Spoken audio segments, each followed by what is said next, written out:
Kagaling ko nga sa trabaho, dumaan pa ako sa Apita. Punta talaga ako dito sa Hanis kasi may babalikan ako. Madali na nga ako pumasok kasi baka wala na. Buti na lang nandito pa. After naman nun, kumuha din ako ng t-shirt. Dalawa lang na may binalikan ko dito kaya nagbayad na rin ako. After nun, lumabas na ako kasi nagmamadali ako dahil may lakad pa ako ngayon. Kita ko pa nga si Nami sa parkingan, galing din pala siya sa Apita. Nung pag-uwi ko nga sa bahay, dumating na din pala yung kasama ko. Walang iba kundi si Bebang sa Kalam. Mag-aalas 7 na nga nung lumabas kami sa bahay, dumiretso agad kami dito sa bus stop. Buti na lang talaga dumating na agad. Gabi na kasi kaya halos kami na lang talaga yung sakay. After namin mag-bus, pumasok na agad kami sa train station. Naghintay pa nga kami ng ilang minuto bago dumating yung tren. Sakto nga, last ride na pala to. Wala na din ganong tao dito sa loob. Ubusan na nga ng laman yung card ni Bebang kaya nag-load ulit siya. Hindi na kasi kami makakapag-exit kapag wala ng laman yung card. After nga na nakarating na kami dito sa Sakae. Grabe, ang ganda-ganda talaga ng Sakae, lalo na kapag gabi. Naalala ko tuloy nung nagpunta ako ng New York, gantong-ganto din yung mga buildings. Habang naglalakad nga kami, sabi ko kay Bebang, dumaan na kami sa 7-Eleven para bumili ng obento. Mahaba-habang lakaran nga to papunta sa hotel namin. Napili kasi naming hotel yung malapit dito sa tower. After mga 20 minutes siguro, nakarating na din kami. Pagpasok nga namin, nag-inquire agad ako para sa reservation namin. Habang chinecheck nga nila, naghintay muna kami dito sa lobby. After naman nun, mga ilang minuto lang binigay na agad yung kado namin. Sobrang gutom at pagod na nga kami ni Bebang. Yan room nga pala namin sa 5th floor.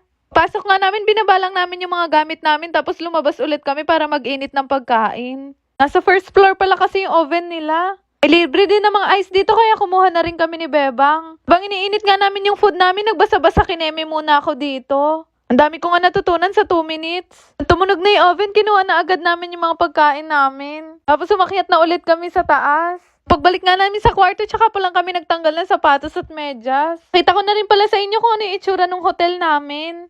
Pagpasok mo nga, liguan at jerbakan agad yung makikita mo. Ito naman sa kabilang gilid may maliit din na salamin. Malaking TV din pala pero Japanese yung language. Tapos isang double bed lang sis, dalawa lang naman kami ni Bebang. 2 nights nga pala kami mag-i-stay ni Bebang dito. Ito nga pala yung binili naming obento. Para siyang chicken teriyaki na may garlic pasta. Nagsimula na nga katahimikan sa aming dalawa nung nagsimula na din kami kumain. After namin kumain, pinilit ko talaga maunang maligo si Bebang kasi may surprise ako para sa kanya. Kaya kasi ko nabibigay na gift sa kanya nung last birthday niya. Kaya ngayon ko na lang naisipang ibigay. Pinakikinggan ko lang siya hanggang sa matapos siya maligo. Kasi yun kaya feeling ko iiyak siya. Shock nga talaga siya nung nakita niya. Grabe birthday ni Bebang, magta3 linggo na. Saya nga niya, kaya sabi ko sa kanya, i-open niya na yung mga gift ko para sa kanya. Una nga niya binuksan yung maliit. Alam ko magugustuhan niya to kasi lagi niya itong binabanggit sa akin. Beba, thank you.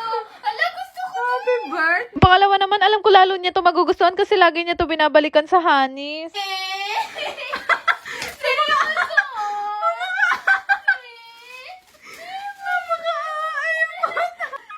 Gusto ko to Sabi ko naman sa inyo, iiyak yan eh. Happy naman ako kasi lahat ng binigay ko sa kanya, gustong-gusto niya talaga. 10:00 na nga kaya sabi ko kay Bebang matulog na kami kasi maaga pa kami bukas. Excited na rin ba kayo sa Yasumi Gala namin? Shoutout nga pala kay Christina Marie, Elabel from Camarines Sur, Yuri from Malabon, Greg from Dipolo, at Faith Almeda from Cainta Rizal. Shoutout po sa inyo lahat! Yun lang naman, salamat!